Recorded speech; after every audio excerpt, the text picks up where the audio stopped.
Church with a Romanesque bell tower.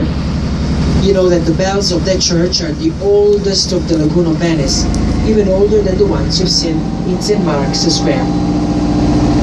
And on the island, we have a cemetery where you see all those pointy trees. There is a little school, elementary school, for the kids to be attending. A stadium, a soccer stadium, and of course, a little community that lives here on a permanent basis, including winter time.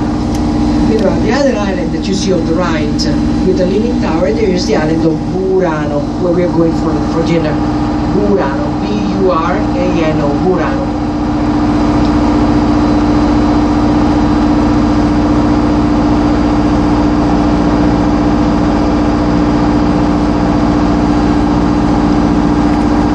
The island of Burano starts as a little fishing community, everyone. And still nowadays we have something like 2,300 people living there. And as we get closer, you can see how colorful the island is, with little buildings, all painted with different colors. Very vivid, very vibrant colors. You know, the reason why there is a lot of different colors on the island is because here we have a lot of families living, but most of them will have the same names. That's the reason why, you know, they painted their homes with different colors so that people can distinguish the different families living on the island. But there is other explanations. Someone says that the fishermen would spend hours out in the water starting from the first morning, where they used to drink vino, you know, the sparkling wine. They would get a little high, so they wanted to be able to recognize their buildings in order not to get in trouble, to be able to be sleeping in the right bed, especially, you know, at night time. Someone else says that the colors are meant to be keeping the mosquitoes away. Someone else says that the colors are meant to be keeping the evil eye, il malocchio, you know, away from the island. Because, you know, the colors are so vivid that you cannot look at them for a long time. You never know.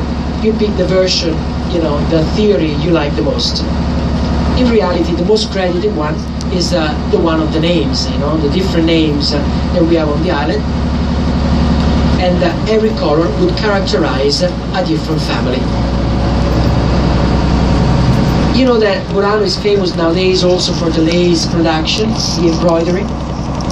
They still keep up the tradition just like it was in the Middle Ages. And they say that this tradition started because of the wives of the fishermen repairing the fishing nets of their husbands. But you know that there is another legend that claims a different way, a different theory, you know? They said that one day a group of fishermen were having a party, you know, by the water, and suddenly while they were celebrating, playing music, singing, they heard beautiful voices singing, and they looked, you know, out in the water, and there was this group of mermaids dancing for them, singing for them. Of course, you imagine all these young boys got excited because of the beauty of these, you know, girls, of these mermaids. Only one boy decided not to share the party because he had a girl waiting for him at home. He was engaged. The queen of the mermaids was moved by the well-behavior of this young boy, you know, this young man, that started to dance for him. And with the tail, she moved the water of the Adriatic Sea, and the foam she produced became the wedding dress of, you know, one of these girls. So the girl of this boy that was waiting for his promise, for his fiancée back home.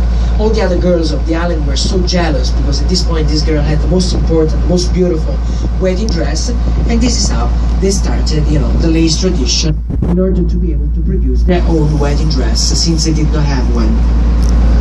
We do have a museum of the lace on the island, you know, because being an old tradition, they've been producing historical pieces, historical lace, but you know that a lot of the families here offered their own, you know, works of art, their own pieces of lace to the museum in order to embellish the galleries, because this is mostly something that is still done on a private level.